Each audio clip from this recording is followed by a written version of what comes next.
आज की मीटिंग में सभी का बहुत सही तरीके से स्वागत है। बड़ी बंदों की मीटिंग होने वाली है और 1 मिनट परमात्मा की याद में सब लोग बैठते हैं, फिर हम उसके आगे अपना शुरू करेंगे प्रोग्राम। नाभि को हिलते हुए महसूस करना है, पूरा फोकस नाभि के हिलन चलन में रहना चाहिए और 1 मिनट में 3 या 4 श्वास ले पाएंगे, ज़्यादा नहीं लेंगे, इससे में पूरा हो जाएगा। लंबा गहरा श्वास लीजिए आप और धीरे धीरे छोड़िए। Now start.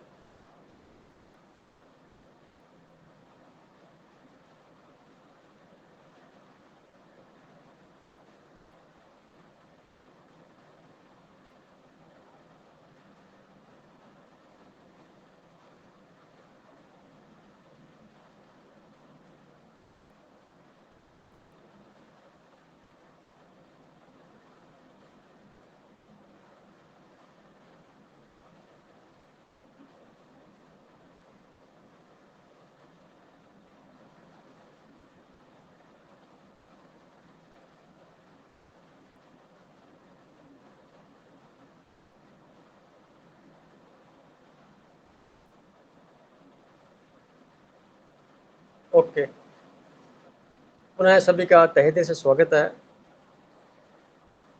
आज की मीटिंग में जितने भी लोग यहाँ पधारे हैं, अपना समय निकाल करके लाए हैं, उन सबको मेरी गुजारिश यही है भी अपने मन में जो बात हो टॉपिक के माध्यम से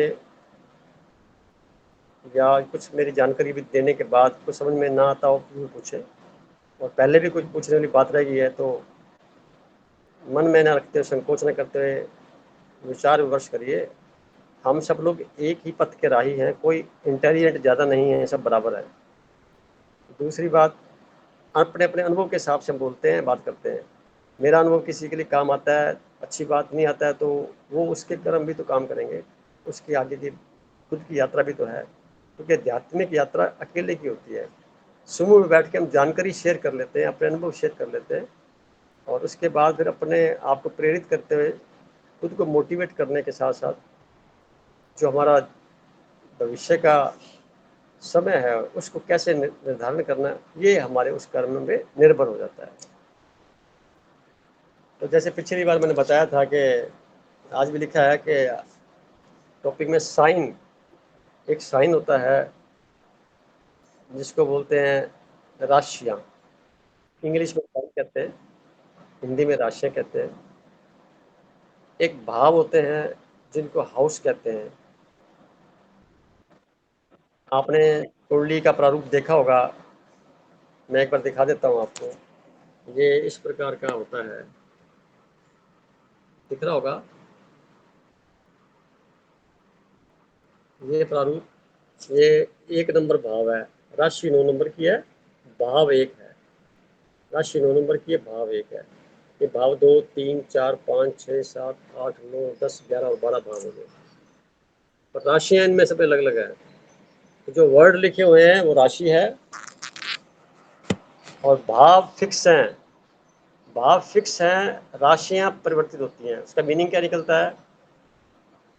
360 डिग्री का जो पटल है, पूरा ब्रह्मांड, इसको 30 डिग्री के एंगल पे हमने 12 सेगमेंट कर दिए। तो इन 12 सेगमेंट के अंदर ये भाव माने जाएंगे, पहला टॉप से लेकर के एंटी क्लॉकवाइज चलते हुए।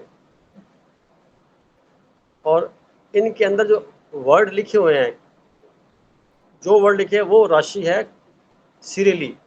जैसे पहली राशि से लेकर 12वीं राशि तक के जो अंक है वो निर्धारित है। तो इन राशियों का मैं भी बताऊंगा आपको। तो पहला तो कंसेप्ट क्लियर ये होना चाहिए, राशि और भाव अलग अलग हैं। जब आप अखबार में पढ़ेंगे या किसी सुनेंगे यूट्यूब पे या किसी बात से पूछेंगे, ज्योतिष कुंडली देखेंगे, तो आपको इस बात का पहला प्रारंभिक बिंदु समझ में आना चाहिए। भाव फिक्स हैं, यानी वो सेगमेंट हैं 30 डिग्री के। इनमें भी आगे भी कई और पॉइंट आएंगे, पर बेसिक बिगिनर्स के लिए 30 डिग्री के 12 भाव है। इनके अंदर जो वर्ड लिखे हुए हैं वो राशि हैं, और राशियों वर्ड के साथ में जो ग्रह लिखे हुए हैं उनकी भी वो भी चित्रण अलग है। तो कौन सा भाव में कौन सी राशि है और कौन सा ग्रह वहाँ पे प्लेस्ड है, ये आज का हमारा टॉपिक है। और इसके संदर्भ में आप अपनी बारे में नोट करेंगे तो कुंडलियाँ को थोड़ी बहुत याद हो, तो कुंडली सामने रख के भी देख सकते हैं कि कैसे उसको हम देख पाएँ। तो सबसे पहली राशि बोलते हैं एरीज, यानी मेष राशि। उसका साइन होता है 1 और उसका जो लॉर्ड है, यानी उस राशि का जो स्वामित्व मालिक है, वो मंगल ग्रह है। वो अगर पहले भाव में आ जाती है तो सोने में सुहागा, क्योंकि पहला भाव 1 नंबर में राशि वही है चली गई। तो मेष राशि वहाँ पे लगन बोलते हैं उसको, फिर लगन, लगनेश मालिक उसका, तो लगन हो गया। पहले भाव को लगन बोलते हैं, दूसरे भाव को जो नंबर 2, 3, 4 पे होता है। तो इनके आगे इनके स्पेसिफिकेशन फिर हम नेक्स्ट टॉपिक में बात करेंगे। फिलहाल हम सिर्फ राशियां और उसके बारे में जो भाव बात कर रहे हैं। तो पहली राशि एरीज, मंगल ग्रह इसका लॉर्ड है और ये अग्नि तत्व की राशि है। चंद्रमा अगर इस राशि पे होगा ना तो उस बंदे की बोलेंगे हम मेष राशि में पैदा हुआ है। अगर मंगल है इस राशि पे तो बोलेंगे मांगलिक है। अगर इस राशि पर शनि ग्रह हुआ तो सब मानेंगे सबसे मेहनत करने वाला इंसान है, क्योंकि मेहनत ज़्यादा करनी पड़ेगी, परिणाम कम मिलेंगे। और इसी राशि पर दूसरे ग्रह हैं, जैसे इसके मित्र ग्रह है मंगल के, बृहस्पति है, अच्छा परिणाम देगा। चंद्रमा अच्छा परिणाम देगा। बुध ग्रह ज़्यादा नहीं दे पाएगा इतना, शुक्र भी इतना ज़्यादा अच्छा प्रभाव नहीं दे पाएगा। राहु बिल्कुल ही नहीं दे पाएगा। केतु इस राशि पे अगर आता है तो वो राहु खराब कर देगा घर कार्य को, केतु विराम लगा देगा, कटौती कर देगा। ये उसके परिणाम है। सर ये लिखा होता है नंबर पे, जैसे नंबर्स लिखे हुए हैं कि ये यहाँ पे खाली नंबर्स ही तो लिखे होते हैं बेटा सर। ग्रह भी तो लिखे हुए साथ में, दोबारा दिखा वो तो सर दिखाओ सर एक बार। राहु के साथ जुपिटर दिखेगा। अच्छा ठीक है सर, ग्रह भी लिखे होते हैं। ऐसा दिखाओ उसमें आर मंगलवार का दिन भी है, Mercury, Sun, okay Moon, Ketu, Mars, Venus, 9 से 9 नंबर इसका लगन हो गया। ठीक है। और थर्ड हाउस में शनि हो गया रिट्रोग्रेड। 5वें नंबर में राहु आ गया, जुपिटर आ गया, छठा खाली हो गया। 7वें में मरकरी खाली हो गया, 8वें में मंगल है, शुक्र हो गया, 9वां खाली है, 10वें फिर चंद्रमा हो गया, 12वें में शुक्र हो गया, खाली है तो दिन ग्रह शनि है। अब मंगल ग्रह जो यहाँ होता है 1, 2, 3, 4 और एक 5, इन जगह पे होता है। नंबर कोई पीछे लिखा हो, परंतु मंगल यहाँ पोजीशन होता है तो मांगलिक बोलते हैं। ओके अब रही बात दूसरे नंबर की राशि, उसको टॉरस कहते हैं इंग्लिश में, हिंदी में नाम है वृषभ। तत्व है पृथ्वी तत्व, यानी अर्थी साइन है ये। चंद्रमा यहाँ उच्च का हो जाता है। चंद्रमा बहुत कंफर्टेबल होता है यहाँ पे। 1 नंबर में सूर्य कंफर्टेबल होता है, शनि सबसे कमजोर होता है। और 2 नंबर में चंद्रमा उच्च का होता है और केतु जो है वो कमजोर हो जाता है यहाँ आकर। शुक्र ग्रह जो है वो इसका लॉर्ड है। और ऐसे लोग जिनकी वृषभ राशि होती है वो बैंकर्स होते हैं, फाइनेंस से जुड़े होते हैं, अच्छे पर्सनैलिटी वाले धनवान लोग होते हैं, फाइनेंशियली साउंड होते हैं, क्योंकि अर्थ साइन जिसका भी होगा ना वो धनवान होगा। अर्थ मतलब संसार, मतलब संसारी गतिविधियों में लिप्त रहने से वो पैसा इकट्ठा काफी कर लेता है, तो वो उसके साइन को डिनोट करता है। जो मेष राशि थी वो लोग काफ़ी डेयरिंग पर्सनैलिटी के होते हैं, वो फाइटर होते हैं, एंड तक फाइट करते हैं, योद्धा, आर्मी, डिफेंस, पुलिस में इनका रोल ज़्यादा होता है। सर्जन भी होते हैं। ऐसे कार्य जिसमें दुस्साहस की जरूरत हो वो जरूरत पड़ती है उनमें। अब इनके सिंबल की बात करेंगे तो सिंबल अगर आप देखेंगे तो वो मेंढा बोलते हैं ना मेष राशि को, तो वो होता है। तो उसका मीनिंग होता है वो सिंह उसके आगे करके लड़ने में लगा रहेगा वो। तो वृषभ राशि का बुल होता है, जो हमारे आरबीआई के बैंक के ऊपर निशान लगा हुआ है मोनोग्राम में, वो बुल यही है वृषभ राशि। और अपने भारत की जो राशि जब आज़ाद हुआ था तो वृषभ राशि भारत की वृषभ राशि है। वृषभ लगन है, सॉरी, लगन वृषभ है उसका, 2 नंबर का लगन है। पाकिस्तान का नंबर 1 है, तो उनका हाल देख लीजिए क्या हाल है, और 2 नंबर वालों का हाल देख लीजिए क्या है। यानी आधे घंटे के गैप के अंदर दोनों का जन्म हुआ था, भारत बना और वो पाकिस्तान बना। अपने जवाहरलाल जी पंडित जी थे, जानते थे थोड़ा सा ज्योतिष को, इसलिए उन्होंने उस काम को सिलेक्ट किया होगा। उसका परिणाम हम देख रहे हैं। परंतु वो चर्चा फिर कभी भारतीय कुंडली पे करेंगे, कई और प्लस माइनस बिंदु समझ में आएंगे। तीसरी राशि है जैमिनी, मिथुन। ये डुअल साइन की राशि है और तत्व इसका वायु होता है।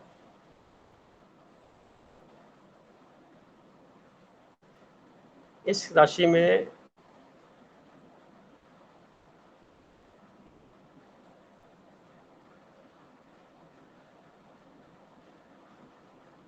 जो जन्म लेते हैं लोग बाग, वो सारे एनालिटिकल दिमाग के होते हैं, ट्रेडर्स होते हैं। जितने भी कमीशन एजेंट हैं, ट्रेडिंग है, अकाउंटेंसी में लगते हैं जो लोग, कैलकुलेशन करते हैं, टाइपिस्ट होते हैं, क्लरिकल स्टाफ के लोग होते हैं, रिटर्न वर्क करते हैं। आजकल तो कंप्यूटर आ गया तो उसमें लगे रहते हैं, वो सारे इस फील्ड में आ जाते हैं। चौथी राशि है कर्क, कैंसर, जल तत्व है ये। और मून इसका ओनर मानते हैं, जिसके अधिकार क्षेत्र में जाते हैं, मून, चंद्रमा। ये शाही राशि होती है। जितने भी पॉलिटिशियन होते हैं ज़्यादातर इसी राशि के मिलेंगे। काम कोई करेगा, इनाम ये ले जाएंगे। मेहनत कम, एंजॉय ज़्यादा। ऐसे कार्यों के साथ साथ इनको बोलते हैं, जैसे इम्पोर्टेंस इस बात की भी होती है कि ये एक पानी वाली राशि, जल तत्व है, तो पानी वाली राशि हर जगह एडजस्ट हो जाएंगे, हर किसी के साथ घुल मिल सकते हैं, ये लोग मिक्सअप हो जाते हैं और उसका परिणाम अच्छा रहता है। पांचवी राशि है लियो, सिंह राशि बोलते हैं हिंदी में, अग्नि तत्व राशि है। सन, सूर्य इसका लॉर्ड है। और जितने भी कॉन्ट्रैक्टर होते हैं, गवर्नमेंट एम्प्लॉई हैं, गवर्नमेंट है, सरकारें हैं, सारी इस राशि से गवर्न होती हैं। मेडिकल फील्ड सारा इससे जुड़ा होता है। जितने लोग एमबीबीएस करते हैं, आगे सर्जन बनते हैं, सूर्य चिकित्सा का कारक है, इसलिए इसका अच्छा होना कुंडली में सफलता को दिखाता है। जितने नौकरी करते हैं लोग बाग, लगातार नौकरी, वो भी सूर्य की वजह से कर पाते हैं। अगर सूर्य ठीक नहीं पोजीशन में है तो नौकरी नहीं कर पाते। तो दूसरे प्लेनेट जैसे बृहस्पति है, वो इंडिपेंडेंट काम करेगा, दबाव में नहीं आएगा। शुक्र अगर अच्छा है तो वो भी नहीं सुनेगा किसी की बात। बुध अच्छा तो वैसे नहीं सुनेगा। तो कुछ कमजोरियां होती हैं, तब जॉब मिलता है उसको। जॉब के साथ कैसे काम करते हैं, फिर अगला चरण है वो। छठी राशि बिरगो, यानी कन्या। तो ये राशि का मालिक बुध ग्रह, ये पृथ्वी तत्व की राशि है। सिंह राशि जो पहले बात की थी वो अग्नि तत्व की राशि है। मरकरी ट्रेडर्स का काम करते हैं, दलाल लोग होते हैं, ब्रोकर होते हैं, कमीशन एजेंट होते हैं, बिजनेसमैन होते हैं, बड़े बड़े सारे इस राशि में आ जाते हैं। इस राशि में बुध ग्रह जो है अगर हो तो कुंडली बहुत पावरफुल हो जाती है बिजनेसमैन के लिए। और अगर शुक्र आ जाए तो दाम्पत्य जीवन डिस्टर्ब हो जाता है, बिल्कुल ही खत्म हो जाता है, बहुत कम होता है। ऐसे लोगों के जीवन में दाम्पत्य जीवन नाम की चीज कम होती है जिनके अंदर छठी राशि पे शुक्र आ जाए तो।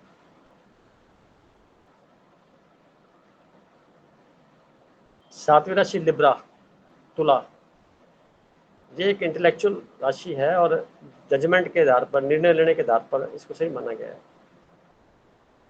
आप जो इनके नाम देख रहे हैं ना, एरीज, टॉरस, जेमिनी वगैरह, इनके जो फिगर है ना, ये आकाश के अंदर जो तारों की संख्या की जो शक्ल बनती, शेप बनती है, वो शेप जो है उसके नाम पर इनके नाम रखे गए, नामकरण किया गया। जैसे मेष राशि है, तो मेष राशि का जो आकार है वो वैसा आपको रात को दिखाई दे सकता है, वैसे के वैसे रखा गया है। लियो मतलब सिंह राशि, तो सूर्य के समान जो तारों की संख्या है इस तरह से प्लेस्ड है, जो शक्ल शेर के समान दिखती है रात को, तो उसको सिंह राशि बोला गया। कैंसर कर्क राशि जैसे है, तो वो केकड़े के समान है। तो केकड़े के कितने 8 पैर होते हैं, पानी में चलता है, उस तरह की राशि मानी जाती है। स्कॉर्पियो है, बिच्छू होता है वो तो। और तुला राशि वाले तराजू होती है। तो ये तराजू वास्तव में दिखेगा आपको, अगर आप दूरबीन से देखेंगे तो पूरा ब्रह्मांड में ऐसा दिखेगा, तारे ऐसे हैं इसके। ये ऋषि मुनियों ने बहुत पहले इसको इस तरह समझ करके इसको नामकरण किया हुआ है। हम लोग तो इसको अप्लाइड करने में लगे हुए हैं और काफी हद तक सही पता लगता है इसका। लिब्रा राशि में, यानी कि इस राशि में शनि ग्रह उच्च का हो जाता है। जो मेष राशि में कमजोर था, इसमें अच्छा हो जाता है। किसी की तुला राशि हो, शनि वहां बैठा हो, यकीन करिए अच्छी जगह पे पहुंचने पे उसको मेहनत बहुत कम करनी पड़ेगी। बहुत प्रॉपर्टी, लैंडेड प्रॉपर्टी के मालिक होगा, हर तरह से कारखाना बने हुए, काम कर रहे हैं, जा रहे हैं, आ रहे हैं, करते रहेंगे। अगर जॉब करता है तो जॉब के अंदर वो किस ऊंचे पद पर होगा। और अगर इस राशि में सूर्य आ जाए, जो 1 नंबर पे उच्च का था, इस राशि में नीच का हो जाता है। ये पश्चिम दिशा की राशि है, वायु तत्व है, और इस राशि के जो लोग होते हैं वो एक प्रकार से जुडिशरी से जुड़े होते हैं। वायु तत्व की राशि है, तो घूमना फिरना के योग बनते हैं इसके, स्थिरता के योग नहीं होते ज़्यादा। फिर 8 नंबर की राशि स्कॉर्पियो, इसका मालिक फिर मंगल आ गया। मंगल को 2 राशि मिली हुई है, एक मेष और एक स्कॉर्पियो। तो बिच्छू का आकार होता है इसका। मंगल इसका मालिक जल तत्व की राशि है, और मंगल की वजह से इस राशि के लोग डेयरिंग पर्सनैलिटी के होते हैं। हमारे प्रधानमंत्री जी की जो लगन है वो 8 नंबर ही है। मंगल भी उसमें बैठा है, मांगली की भी है, चंद्रमा में बैठा है। चंद्रमा वहाँ पे कंफर्टेबल नहीं है, परंतु तो वहाँ पे बैठ कर ये कुछ ने योग जो प्लस योग बना दिया। उस वजह से डेयरिंग कितने हैं, कितने रिस्क लेते हैं, ये उसका परिणाम है। ये मन की था नहीं ले सकते अगर चंद्रमा यहाँ बैठा हो तो। हमारे प्रधानमंत्री साहब के मन की था भी नहीं ले सकते, कभी भी बोल देंगे ऐसा हो जाएगा, ऐसा हो जाएगा। ये आम लोगों के बीच में देखेंगे ना तो ऐसे नजर आएगा वो। तो छुपे रुस्तम जो शाही होते हैं, बहुत एक्शन फट से ले परिणाम की परवाह नहीं करेंगे और सफल होंगे, क्योंकि मंगल का मतलब है fight to the end with success. 9th राशि है सेजिटेरियस, जिसको धनु राशि बोलते हैं, अग्नि तत्व की राशि है। जुपिटर इसका मालिक है। ये लोग इंटेलेक्चुअल होते हैं, स्पिरिचुअल होते हैं, साथ में अग्नि तत्व की राशि होने की वजह से फोकस्ड होते हैं। ये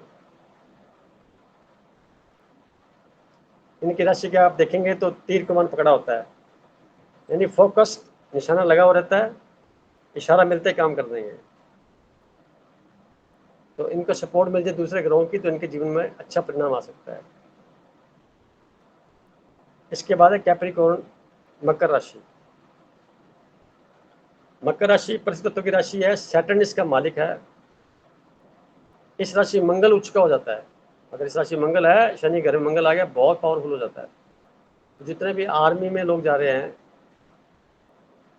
वो सारे लगभग इसी राशि के परिणाम होते हैं। या सर्जन बनते बड़े बड़े, चीरा फाड़ी करनी होती है। और मंगल चौथी राशि पे जब जाता है, कर्क राशि पे, तो कमजोर हो जाता है। तो वो लोग स्लाटर की भूमिका निभाते हैं, जल्लाद की भूमिका में, बकरे काटने वाले, पशुओं काटने वाले, उनकी करने वाले, उसमें चले जाते हैं, वो आतंकवादी बन जाते हैं। ये पॉजिटिव सर्जन बनते हैं यहाँ इस राशि में आकर के। और फिर है एक्यूरस, कुंभ राशि, वायु तत्व की राशि है, शनि इसका लॉर्ड है। तो ये राशि एक प्रकार से धीर गंभीर राशि होने के साथ में अच्छी पर्सनैलिटी वाली राशि होती है, लंबी, अच्छे फिजिक अच्छा होता है, दृढ़ता ज़्यादा होती है और अच्छा जीवन को जीने की कला पता होती है। नेक्स्ट राशि है एक्वेरियस, पाइसेस यानी मीन राशि। बीच में कहना भूल गया मैं, मकर राशि में शनि की राशि में मंगल उच्च का होता है, अच्छा होता है, पर तो बृहस्पति कमजोर हो जाता है।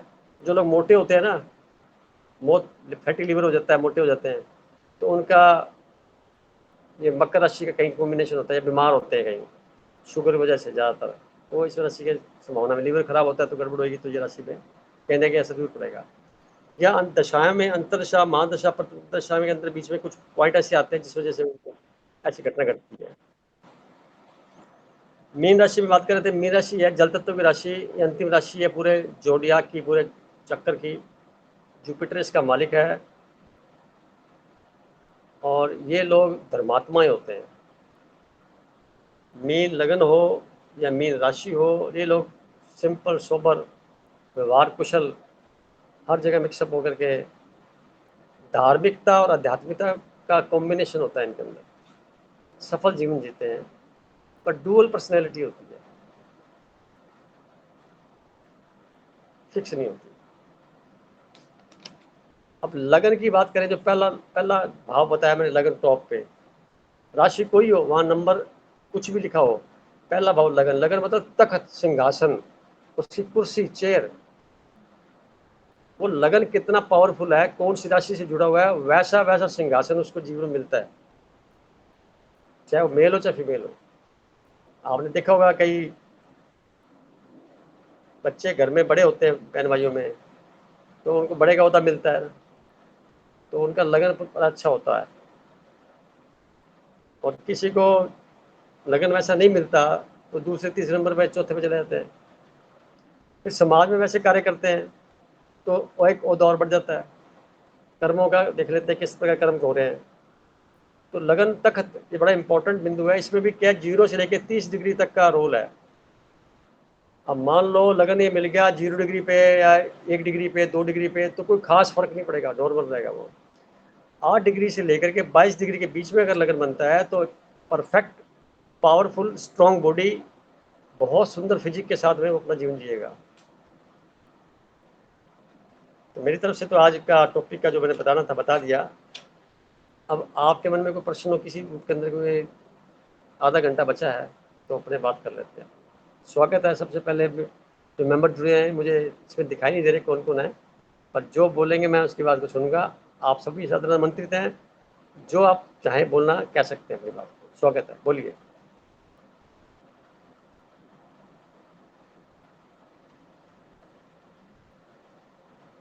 सर वो भाव की आप बात कर रहे थे ना कि पहले भाव में ये उच्च और नीच नीच के होते हैं जो प्लैनेट। सर वो वाला आपने सिर्फ फर्स्ट का बताया, अभी आज हम फर्स्ट की बात करेंगे या आप सारे बताएंगे? सारे बता दिए। आज जैसे राशियों के बारे में बताया, लेकिन जैसे कुंडली में अलग अलग भाव होते हैं। भाव में उच्च नीच नहीं होता, राशियों में होता है। अच्छा। भाव फिक्स है, भाव मतलब जगह, यानी 12 मकान बने हुए हैं, वो फिक्स है, मकान नहीं चेंज होगी, धरती पर बने हुए हैं। तो वायुमंडल पूरे ब्रह्मांड में हमने निशान लगा दिए इमेजिनरी, सोच लिया कि ये इतना टुकड़ा इसका है, इसका इतना टुकड़ा इसका, इसका इसका है, तो उसमें कुछ भी नहीं है। वो भाव के अंदर जो प्लेनेट जा रहा है उसको उच्च और नीच का दर्जा प्राप्त है। जो राशि है, राशि के साथ में जो राशि का लॉर्ड है वो कहाँ बैठा है। देखो कई बातें आ गई इसमें, एक तो भाव आ गया, दूसरा राशि आ गई, तीसरा प्लेनेट आ गया, चौथा प्लेनेट की डिग्री, और पांचवा अगर नक्षत्र की बात करें तो वो किस नक्षत्र में था, और छठी बात करें तो नक्षत्र के अंदर भी 9 भाग करेंगे तो किस सब लॉर्ड में चला गया, और उसका कनेक्शन हमारे वर्तमान की महादशा, अंतरदशा या पतंतरदशा किससे जुड़ा हुआ है, कौन कौन से कार्य हमारे संभव हो सकते हैं इस पीरियड में, ये फलित के अंदर चला जाएगा। उससे पहले थोड़ा सा बेसिक समझना जरूरी है। तो भाव जैसे मैं पहले नंबर पे और 2 नंबर समझ लिया। अब मैं आपको ग्रहों के बारे में दोबारा रिपीट कर देता हूँ। जो सूर्य ग्रह जो है वो 1 नंबर की राशि, जो नंबर 1 लिखा हुआ है उस पर उच्च का हो जाता है। 5 नंबर की राशि खुद की है उसकी, और 7 नंबर की राशि पे आके वो नीच हो जाता है, यानी नीचे अवस्था में चला जाता है, उसका बल कम हो जाता है। कुछ नीच का मतलब इतना ही है, बल पावरफुल है, कमजोर है। ग्रह कमजोर नहीं, हमारी कुंडली में शो ऐसे होता है, बोलने की भाषा बता रहा हूँ मैं, ऐसे बोलते हैं। 2 राशि में चंद्रमा उच्च का होता है, और उस राशि का मालिक जो है वो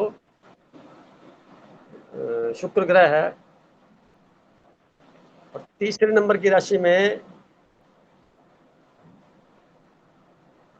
जो मिथुन राशि बोलते हैं, उसके अंदर उच्च और नीच वाला राहु नीच का हो जाता है 3 नंबर में, 2 नंबर में केतु नीच का हो जाता है, और 4 नंबर में मंगल जो है वो नीच का हो जाता है, गुरु उच्च का हो जाता है।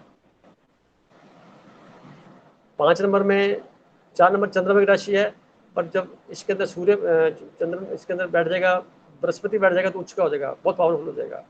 और अगर इसके अंदर बैठ गया मंगल तो बिल्कुल कमजोर हो जाएगा। और 5वीं राशि सूर्य की है, तो इसका मालिक सूर्य जीव का होता है। इस राशि में उच्च नीच का कोई प्रभाव नहीं पड़ता। 6ठी राशि है कन्या, उसके अंदर अगर बुध बैठ गया, बुध ग्रह मालिक भी वही है और वही बैठ गया वहां पे, तो ये राशि पावरफुल होकर के उच्च के बुध को प्रदर्शित करती है। अगर शुक्र बैठ गया तो नीच का हो जाए। दाम्पत्य जीवन खराब लोगों का होता है, जिनका भी डाइवोर्स होते हैं, गड़बड़ होती है, शादी होती है नहीं है, लंबे चलते हैं, उनके शुक्र ग्रह 6ठी राशि के साथ जुड़ा होता है। आप कभी भी देख सकते हैं। 7वीं राशि में क्या है, सूर्य जो है वो नीच का हो जाता है, शनि उच्च का हो जाता है। जो पहली राशि में शनि नीच था, वो इस राशि में उच्च का हो जाता है। 8वीं राशि में चंद्रमा नीच का हो जाता है, और 9वीं राशि में बृहस्पति उसका मालिक है। इस राशि के अंदर राहु कमजोर हो जाता है। 8वीं राशि में जो है केतु, वो कमजोर हो जाता है।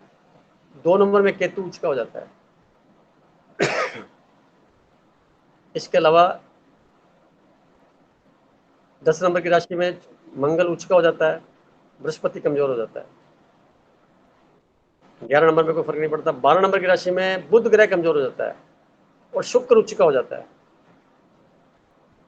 बृहस्पति की राशि में जाके शुक्र उच्च का हो जाता है, और बुध ग्रह कमजोर हो जाता है। अब इनके परिणाम क्या आते हैं? मान लो कोई ग्रह निचले स्तर पर है, ज़्यादा इफेक्टिव नहीं है, तो संसार की गतिविधियों से ज़्यादा जुड़ा रहेगा वो। नीचे वाला ग्रह संसार की तो ज़्यादा जुड़ा रहेगा, छोटी छोटी बात को लंबा खींचेगा, घिसड़ता रहेगा। और उसमें भी कई कारण है, अलग अलग प्लेनेटरी पोजीशन का कितने डिग्री पर है और किस नक्षत्र के अंदर है, वो जो मैंने बताई बातें, गहरा जितना उतरेंगे उतना हमें और एनालिसिस करने में आराम रहेगा। अभी तक इतने समझना है हमारे को, जो मैंने आज की बात कही है। इसमें कोई बात समझ में नहीं आई हो तो मेरे से आप पूछ सकते हैं। सर एक किसी ग्रह के आगे प्लस का निशान लगा होता है, उसका क्या अर्थ होता है? प्लस क्या होता है, या फिर कई बार ब्रैकेट लगा के आर लिखा होता है, दोनों का मीनिंग एक ही है। आर लिखा होता है, या वह वक्री वह लिखा होता है, वह हिंदी में वह लिखा होगा, इंग्लिश में आर लिखा होगा, और कई बार प्लस का निशान लिखा होता है। तीनों का मीनिंग एक ही है। इसको बोलते हैं वक्री, यानी रिट्रोग्रेड। इसका मीनिंग मैंने पिछली बार जिक्र के द्वारा बताता हूँ। एक गाड़ी प्लेटफॉर्म पे जा रही है, पैरेलल में एक गाड़ी और आ गई जिसकी स्पीड पहले वाली गाड़ी से ज़्यादा है, और हम खिड़की से उसको देख रहे हैं, क्योंकि पृथ्वी हमारी गोल है ना, उसके सापेक्ष बात कर रहा हूँ। तो हमें क्या दिखाई देगा कि उस गाड़ी की स्पीड इतनी तेज है कि हमारे को खुद की गाड़ी का एहसास नहीं होगा कि हमारी चल भी रही है कि नहीं चल रही। ये एक आभास जो खुद को भुला दे अपने आप से भी, मैं हूँ कहाँ पे, यानी खुद की योग्यता कमजोर हो जाए, कम हो जाए, और सामने वाले को देखने के लिए इतने आकर्षित हो गए कि उसी को देखे जा रहे हैं। वो स्थिति जो है रिट्रोग्रेशन की होती है। इसका दूसरा शब्दों में, हल्के शब्दों में जो लोग यूज करते हैं बताता हूँ। यानी पृथ्वी हमारी चपटी है, गोल नहीं है। तो जब चपटी इलाके में वो ग्रैफ का दशाओं के अनुसार उसका जो गोचरीय प्रभाव यानी ट्रांजिट होता है, तो वहाँ पे उसकी स्पीड जो सर्कुलर एरिया था वहाँ से कम हो जाती है। यानी हम देखें अगर गोलाई में कुछ घूम रही है तो उसकी स्पीड ज़्यादा होगी, अगर उसको चपटे में ले जाएंगे तो उसकी स्पीड कम हो जाएगी। ये एक वैज्ञानिक बात भी है, तो इसलिए उसको रिट्रोग्रेड बोलते हैं। इसका असर क्या होता है, जिन कुंडलियों में जब बच्चे पैदा होते हैं तो उसके अंदर बचपन से ही रिट्रोग्रेड लिखा हुआ है, तो समझ लेना चाहिए कि वो बच्चा जब शनि यूनिवर्स के अंदर ट्रांजिट में दौरान ये हुआ, रिट्रोग्रेड हुआ, तो उसको परिणाम डबल मिलेंगे। आम आदमी को नॉर्मल, उसको डबल मिलेंगे। क्यों? वो पहले से डबल एक्शन में लेके आया हुआ है। अगर आलसी है तो ज़्यादा आलसी हो जाएगा, एक्टिव तो ज़्यादा एक्टिव हो जाएगा। उस पीरियड में अभी वर्तमान में शनि रिट्रोग्रेड में चल रहा है और ये 4 नवंबर तक रहेगा। जिनकी कुंडलियों में भी है उनको उसके आभास होगा इसका। मैडम बहन जी कुछ और पूछेंगे?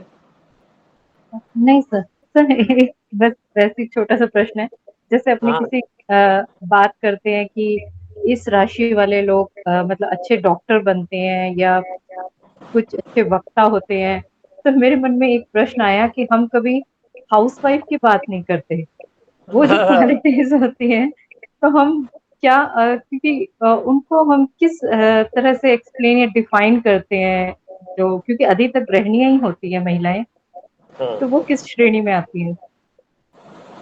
जनरली इसको ऐसे कहा जाता है, जब जाति एक और दोनों की पति पत्नी की एक ही धर्म से जुड़े होते हैं तो पत्नी की कुंडली पे पति की कुंडली हावी हो जाती है, डोमिनेट कर देते हैं, तो वो हाउस वाइफ बन जाती है। अगर उस कुंडली में भी कोई ग्रह उच्च के हैं, अब चूंकि उसने पढ़ाई भी नहीं की, कोई प्रोफेशनल एक्टिविटी भी नहीं है, तो उस कुंडली के प्लस जितने भी पॉइंट बनते हैं सारे पति को मिलेंगे, और उसके बदले में उसको एक प्रकार का आदर्श जीवन जीने के लिए एक ओहदा मिलेगा, समाज में रहने के लिए, परिवार में रहने के लिए वो मिलेगा।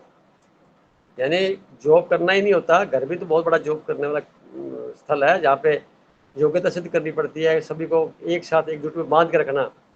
मेरे दृष्टि में स्त्री यानी जो शादी के बाद बिल्कुल नॉर्मल एक बच्चे के समान आती है, उसको अपने संस्कारों के साथ में नए संस्कारों को अडॉप्ट करना होता है, और अपने रूप बदलती बार बार जन्म लेती है। पहले लड़की से पत्नी बनी, पत्नी से फिर माता बनती है, माता से फिर आगे उसके कई चरण खुलते हैं, तो प्रमोशन उसकी ज़्यादा होते हैं, और सारी समस्याओं को देखते हुए, सारे समय को महसूस करते हुए अपने आप को वो एडजस्ट करती है। ऐसी स्थिति में उसका शुक्र ग्रह स्ट्रांग होना चाहिए। नंबर 2, मंगल ग्रह ठीक होना चाहिए। लड़कियों के लिए हम बृहस्पति को देखते ज़्यादा, बृहस्पति अगर उसका ठीक है तो गृहस्थी बहुत अच्छी चलेगी। पुरुषों के लिए शुक्र देखते हैं ज़्यादातर, शुक्र ग्रह उसका पुरुष का ठीक है तो गृहस्थी ठीक चलेगी। वाइस वर्षा हो गया तो एवरेज, और नीच वाला पॉइंट फैक्टर लागू हो गया और मंगल भी खराब हुआ तो फिर रोज लड़ाई झगड़ा होगा। बुध भी खराब हुआ तो कुछ मारकुटाई शुरू हो जाएगी। ये सब देखते हैं अपने आजकल, तो सारा खेल उससे जुड़ा होता है। तो शादी कुंडली मिलान करना इसलिए जरूरी हो जाता है। 70% तो कम से कम पता लगा लें, 30% तो हमारे कर्मों में शामिल है, हमारे संस्कारों में शामिल है, हमारे जीवन के जो आस्पेक्ट्स हैं, जो हमने जीवन में अनुभव लिया हुआ वो है।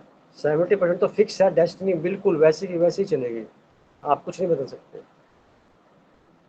मैं देख रहा हूँ जिस प्रकार बृहस्पति की अगर दृष्टि शनि ग्रह के ऊपर लग जाए तो आदमी कितना मर्जी कोशिश कर ले वो नौकरी नहीं कर सकता, कम करेगा, वो इंडिपेंडेंट प्रोफेशन के अंदर रहेगा, क्योंकि स्वतंत्रता उसका बेसिक मूल मंत्र हो जाएगा। या शनि के साथ बृहस्पति जुड़ जाए, तो कोई शनि कार्मिक काउंट है, बृहस्पति थोड़ा लीडरशिप के साथ में अपनी विद्वता की वजह से सर्वमान्य है, गुरु है, तो वो उसको इंडिपेंडेंट करके छोड़ेगा, थोड़ी नौकरी करा के छोड़ देगा। शुक्र अच्छा हो उच्च का हो तो भी ज़्यादा नौकरी नहीं कर सकता, बुध ग्रह उच्चा हो तो बिल्कुल ही नहीं कर सकता नौकरी, थोड़ी देर करके छोड़ देगा, भाग जाएगा, करेगा ही नहीं। राहु उच्च का हो तो वो नौकरी करेगा तो जो है ना बिना कमाया पैसा उसके तरफ आकर्षित रहेगा ज़्यादा।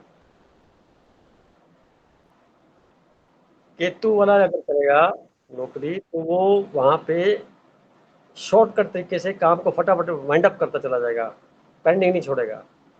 राहु है तो फिर पेंडिंग है, गड़बड़ है, सारा कुछ करेगा वो तो। सूर्य ग्रह अगर आ जाता है तो वो सरकारी कार्यों में करते हुए, ईमानदारी के साथ में कार्य करते हुए, जब तक दूसरे प्रभावों का गलत प्रभाव ना हो तो वो यूनिवर्सिटी से काम करेगा। सूर्य जितना स्ट्रांग होगा बंदे का उतना अच्छा आदमी होता है, सात्विक होता है, क्योंकि सूर्य पर उसकी आत्मा होती है, उसकी आत्मा की पहचान है सूर्य कितना स्ट्रांग है।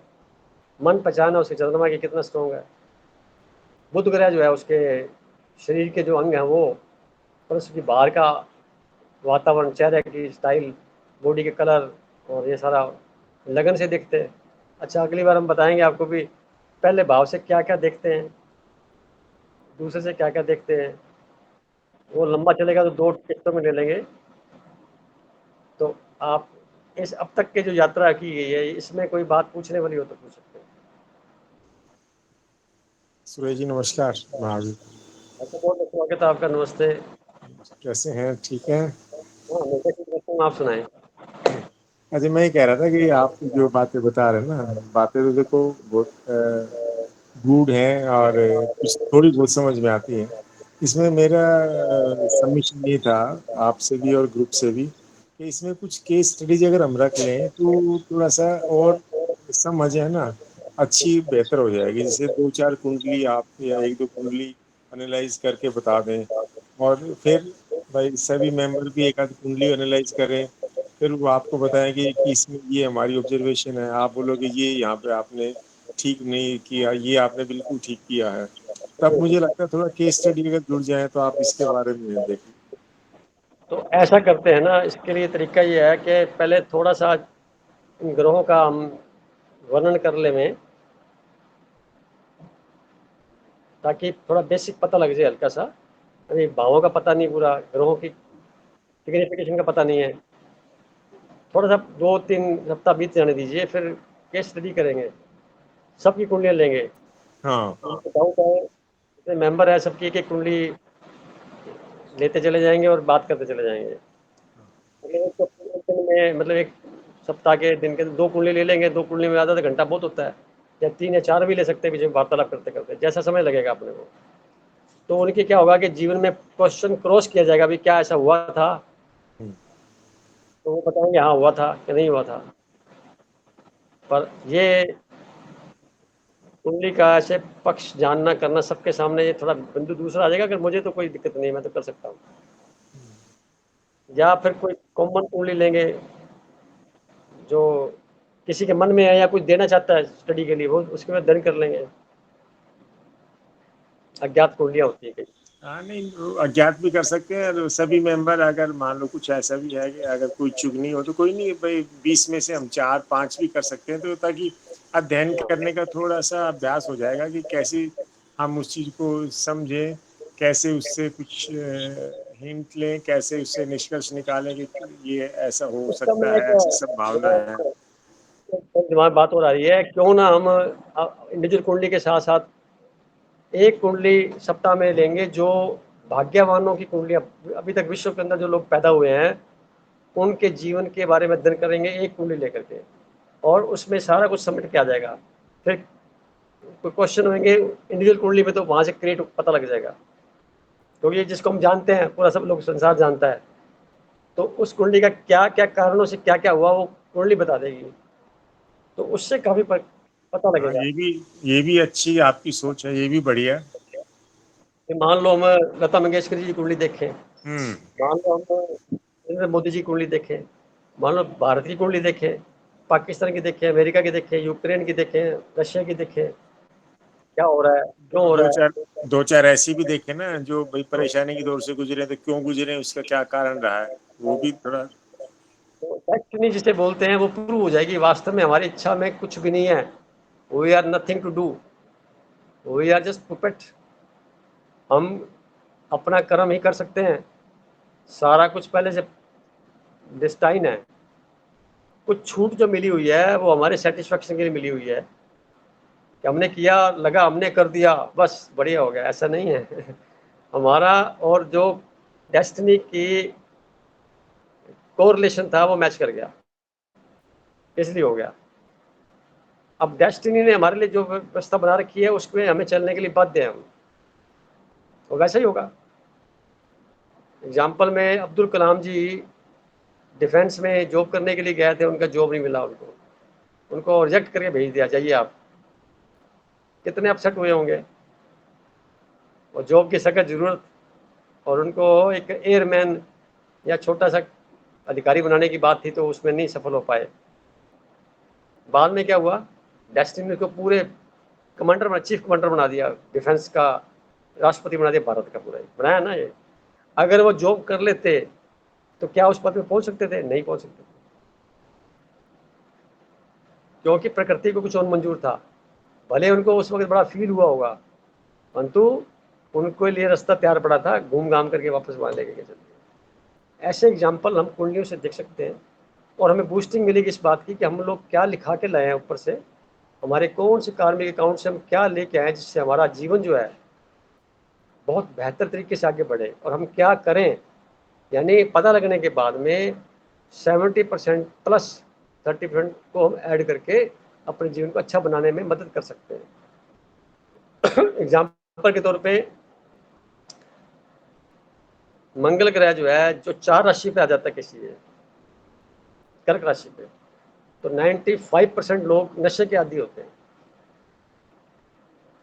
छुप के करेंगे शुरू में, बाद में वो ओपन हो जाएंगे, और बुढ़ापे तक वो नशा चलता रहता है, बंद नहीं होता। विरलेंस होते हैं जो छोड़ देते हैं। ये क्यों होता है ऐसा? वो भी मित्रों की वजह से सीखते हैं, और फिर उसको एक हैबिट बना देते हैं। विल पावर कमज़ोर हो जाती है, इसलिए उनका दौर चलता रहता है। अब एक जनरली कुंडली मिल जाता है, मंगल जो है कमज़ोर है, तो वो जैसे पूछता हूँ मैं, बेटा आप जो है नशा कौन सा करते हैं, तो उसके पिताजी को पता नहीं होता, पास में साथ बैठा वो लड़का शर्मा कहता है, सर कुछ तो कभी कभी मैं स्मोकिंग कर लेता हूँ, कभी ड्रिंक ले लेता हूँ। तो पिता कहता है, तुम्हें बताया नहीं आज तक कितने साल से? मेरे को पढ़ने के लिए भेजा था, ये काम करने के लिए भेजा था? मैं क्या भैया शांत रहिए, क्योंकि वो सच बोल रहा है, यहाँ से पकड़ में आ रही बात मेरे। तो आज से करेगा, नहीं करेगा तो ये हैवी ड्रिंकर बन जाएगा, चैन स्मोकर बन जाएगा। तो बनना है, पसंद है तो बनता रहे, सेहत खराब कर लेगा, फिर इसके परिणाम है ब्लड खराब होगा। मंगल ग्रह कमजोर है तो ब्लड की शिकायत रहेगी, उसको शरीर में तकलीफ रहेगी। ये सब चीज़ें, इनसे बीमारियों का पता लगता है कि किस प्रकार एक प्लेनेटरी कॉम्बिनेशन से हमारे कौन सी बीमारी हमारे को लग सकती है, तो उसको पहले से हम कैसे उसका समाधान कर सकते हैं। तो मैं उसके उपाय के तौर पर बताता हूँ, भी पसीना बहालो आप, जितना पसीना बहालोगे मंगल ग्रह बिल्कुल ठीक हो जाएगा, उच्च का हो जाएगा। ये मेरी शोध में आया हुआ है, पसीना बहाया मंगल ग्रह ठीक, अब कोई फर्क नहीं पड़ता। या गर्म पानी पीने की सलाह दे तो गर्म पानी पी लो, पानी चंद्रमा गर्म मंगल दोनों इकट्ठा कर दो, चंद्रमा अपना काम शुरू कर देगा, क्योंकि वो थोड़ा गर्म हो चुका है, अपना काम करेगा उसमें। तो ऐसे करके सफलता मिलती है, हमारे प्रैक्टिकल अप्रोच के साथ साथ चलते हैं। तो आपका विचार अच्छा है, अगली बार थोड़ा एक बीच में लेते रहेंगे। मैं तो आमंत्रित करता हूँ, बताया मेरे को तो मैं तो ले लूँगा, जब मैं अपनी तरफ से एक कुंडली अगले सप्ताह से लेके आऊँगा, किसी भी उसी की तरह समझाता भी रहूँगा आपको। ये किसी भाग्यवान की या धर्मात्मा की या महात्मा की या किसी नेता की या कोई प्रोमिनेंट फिगर जो होते हैं, उन सब की कुंडली कहीं ना कहीं मिल जाएगी मेरे को, तो मैं लेके विवेचन करके आपको बताता चलूँगा। सबसे पहले हम भारत की कुंडली को लेंगे।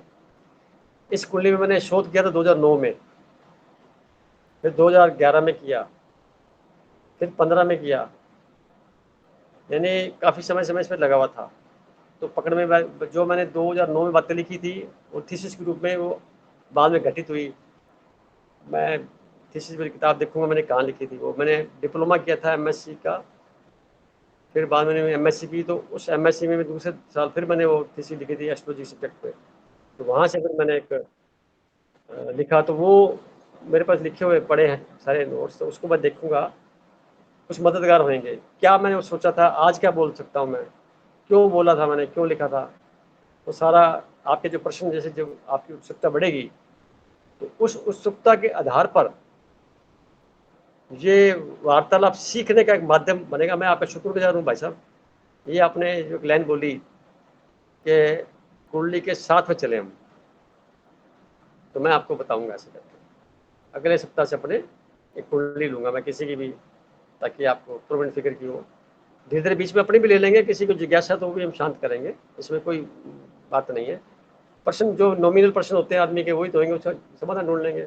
मैं हैंड टू हैंड बता के कंप्यूटर से कुंडली मेरे पीछे मैंने लैपटॉप रखा हुआ है, तुरंत बताता चला जाऊंगा, ये इसका मीनिंग है, इसका मीनिंग है, इसका मीनिंग है। आप ना जो भी कुंडली डिस्कस करें ना, वो कुंडली एक दिन पहले आप सब मेंबर्स को भेज देना, ग्रुप में डाल देना, तो हम भी इसको पहले पढ़ने की कोशिश करेंगे, क्या समझ में आता है, फिर आप बताएंगे, देखेंगे कुछ हमें समझ में आया या नहीं आया। आप क्या करें, मैं उस कुंडली का जो स्क्रीनशॉट है वो भेज दूंगा, आप उसका प्रिंट निकाल लेना और रख लेना साथ में बात करते हुए। स्क्रीनशॉट भेज दिया जाएगा ना ग्रुप के अंदर, तो निकल जाएगा, प्रिंट हो जाएगा, आप प्रिंट करके फिर उसको आप वार्तालाप की जा सकती है। पहला चार्ट जैसे एग्जांपल के तौर पे ये स्क्रीनशॉट मिलेगा, ये होगा पूरा। अब ये दशाएं हैं, विषुवंती दशाएं हैं, ये इनके ग्रहों के चार्ट है। ये नमाश है, ये आज की कुंडली है, ये जिस वक्त मैंने डाली थी उसका टाइम टेबल है। ये आज ही कुंडली का जब मीटिंग शुरू कर रहे थे तो कुंडली ये थी 25 जून 2023 8 बजे। तो कौन से ग्रह बैठे क्या कर रहे हैं, परिणाम दे रहे हैं, वो सारा मैं इसमें बताया है, तो आसानी हो जाएगी आपको। मेरे पास जो संसाधन है वो यही है, या तो बोर्ड पे लेकर के समझाया जाए, वो भी मैं नहीं करना चाहता मैं चाहता हूँ इसी में समझाया जाए, ठीक है। नहीं, वो मुझे फिर मैंने पीछे आपसे निवेदन किया था ना कि भाई कभी 2-3 दिन का वर्कशॉप टाइप रखेंगे ना, जहाँ पे सबसे प्रैक्टिकल करेंगे और आप उस चीज को चेक करेंगे, तो वो वर्कशॉप में कर सकते हैं, हाँ, आध्यात्मिक वर्कशॉप। कोई बात नहीं, वो भी चलेगा। आप बड़े क्रिएटिव सुझाव दे रहे हैं, मेरे को अच्छा लग रहा है क्या होता है कि तानिया जी ने विचार दिया था किसी टाइम पे कि इसको आध्यात्मिक नॉलेज को बंद करके कुछ ज्योतिष सिखाओ, में बंद मत करो ग्रुप को। उसके परिणाम में अपने 4-5 महीने बीत गए और 3-4 महीने और आगे। तो अभी आपका ये सुझाव है और लंबा चलेगा प्रोग्राम, एंडलेस है, तो इसका अंत ही नहीं है ज्योतिष। नहीं, आप बहुत वर्कशॉप करना शुरू कर देंगे ना, मैं आपको बता रहा हूँ कि ये और इंटरेस्टिंग बन जाएगा, क्योंकि अभी हम सिर्फ समझिए कि थियोरटिकल तरीके से चल रहे हैं, और वो प्रैक्टिकल होता जाएगा ना। जैसे आप लोगों की सर्वेस की मीटिंग भी होती है, ज्योतिषों की भी मीटिंग होती है, भाई अपना ब्रह्म कुमारीज की भी कॉन्फ्रेंसेज होती हैं, हम लोग ऑफिस में थे, हम लोग भी मीटिंग करते थे, तो वो काफी नई चीजें उसमें निकल के आती थी और उससे फायदा भी बड़ा होता था। तो मैं इस सुझाव को रखता हूँ, पर प्रयास सबको मिलकर के जैसे कोई करेंगे तो करेंगे, सब मिलके करेंगे। मैं तो तैयार हूँ, मैं तो एवरग्रीन, हर वक्त कुछ ना कुछ करने के मूड में, तो नया हो, पहले जैसा ना कुछ नया आ जाए, क्योंकि कोई ना कोई नई रिसर्च हो जाए, नई बात समझ में आ जाए, नया प्रैक्टिकल हो जाए, जो हमारी बुद्धि को और विस्तार करे, क्योंकि मन को हमेशा नएपन में रहने की आदत है। मन को हमेशा नएपन में रहने की आदत है, बादशाह हो जाता है, मन खराब हो जाता है, फिर वो अच्छा नहीं होता। नए नए की तलाश में रहता है, और उसको वैसा उसे खुराक मिलती चली जाए, नए नए आध्यात्मिक अकल्ट साइंसेस। जो लोग अकल्ट साइंस से जुड़ जाते हैं ना भाई साहब, मैं छोटी सी और आपको बता देता हूँ, वो लोगों का जीवन सफल वैसे ही हो जाता है। क्यों? अकल्ट साइंस में हमारी कुंडली का 8वां भाव होता है, जो बोलते हैं इसको रिसर्च का भाव, जिसको बोलते हैं पाताल लोक। पाताल है वो, यानी वहां सूर्य की रोशनी नहीं पहुंचती, वहां अंधकार होता है, और वहां पे अंधकार का अंदर जो ग्रह का काम करते हैं, वो करते हैं, शनि ग्रह का रोल ज्यादा होता है वहां पे। मकान घर जो बना हुआ तो मंगल ग्रह का है, पर शनि को पावर ज्यादा मिली वहां पे, तो शनि के धैर्य को दिखाता है, दृढ़ता को दिखाता है। तो ऐसे लोग धैर्यवान बनने के साथ में अगर रिसर्च करते हैं, क्योंकि इसमें पेशेंस की बहुत ज़्यादा ज़रूरत होती है, ऐसे आसानी से रिसर्च नहीं होती। तो जैसे कल्ट साइंस में चलते हैं, प्रकृति के नियमों को खोजने चलते हैं, समझने चलते हैं, तो यकीन करिए आप परमात्मा के किसी न किसी चैनल के साथ में जुड़ते जा रहे हैं।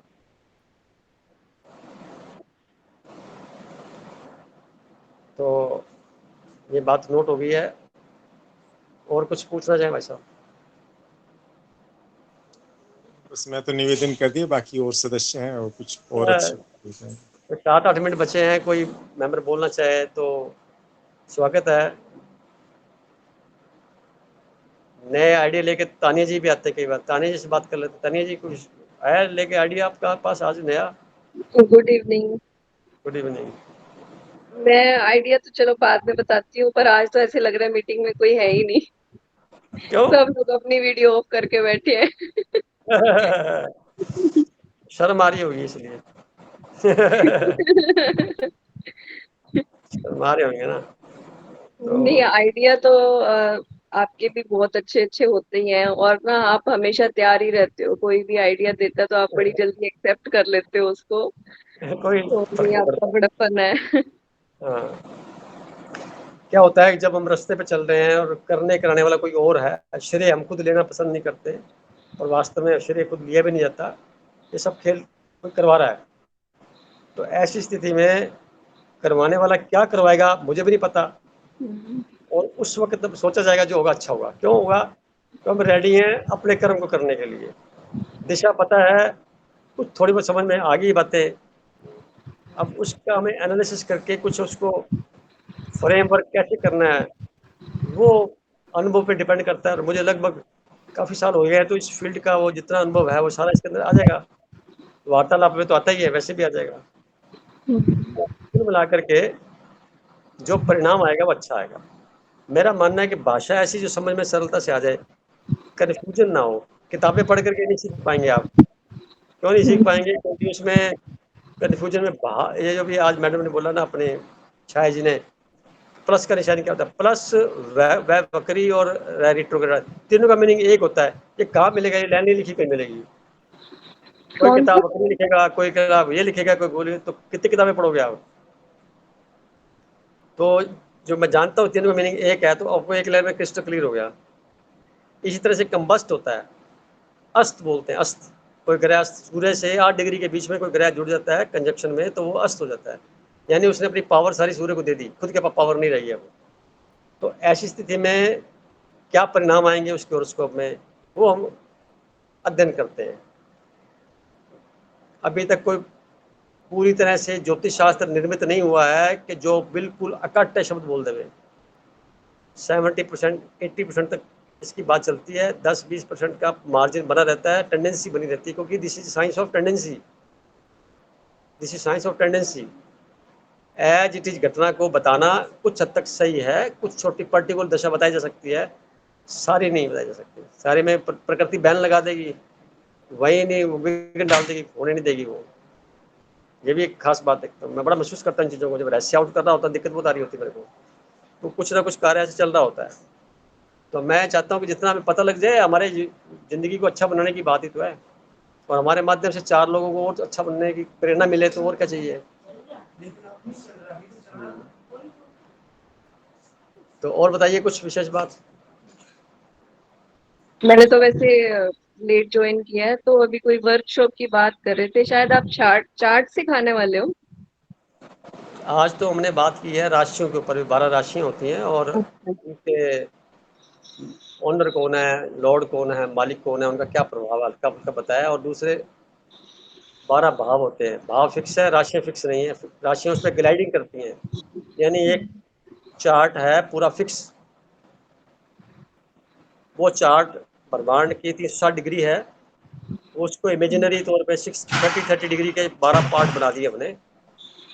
और उसके अंदर जो है, जो प्लेनेट, जो राशियाँ मूव कर रही हैं उसके आगे, पृथ्वी हमारी मूव कर रही है सूर्य के चारों ओर, सूर्य को फिक्स माना गया है, तो वो ये राशियाँ मानी जाती हैं उसके।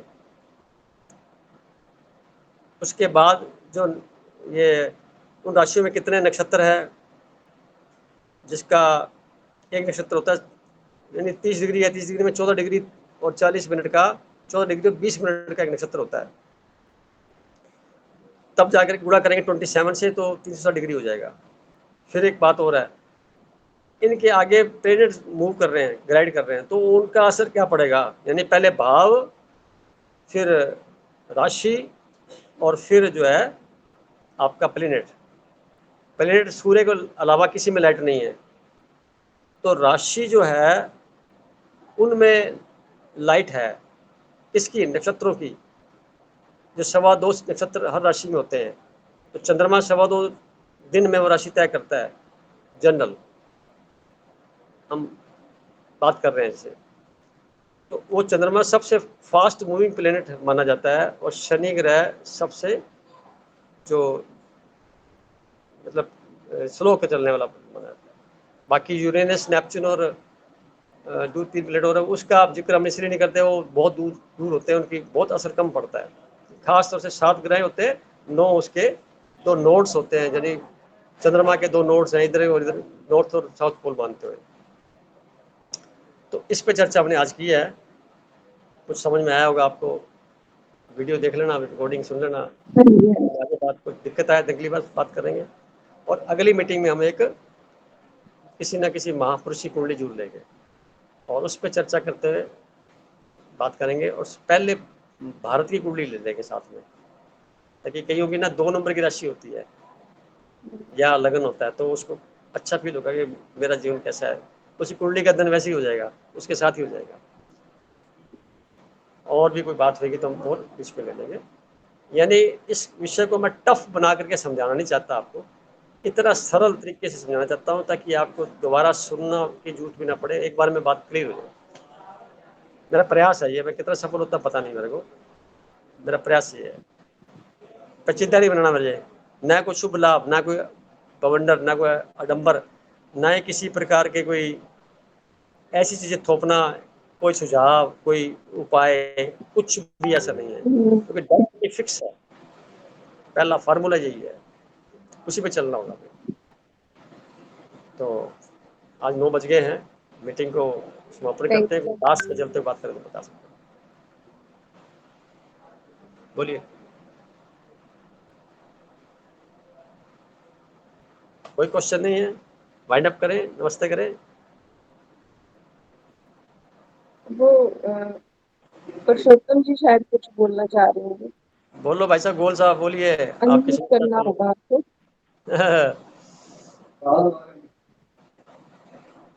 अनम्यूट कीजिए।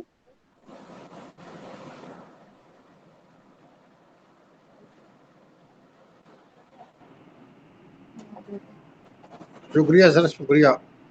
बहुत बहुत शुक्रिया आपका भी, आपने बड़े धैर्यपूर्वक सुना पूरी मीटिंग को, और बहुत ही मजे से आप बड़े उत्साहित रहते हैं। आपकी जो उत्सुकता है ना, मुझे बड़ी अच्छी लगती है। भले क्वेश्चन आपके कम होते हैं, पर आप सुनते जरूर है, बहुत अच्छी बात है ये। तो आज की मीटिंग को हम समापन करते हैं। सबका तहे दिल से शुक्रिया।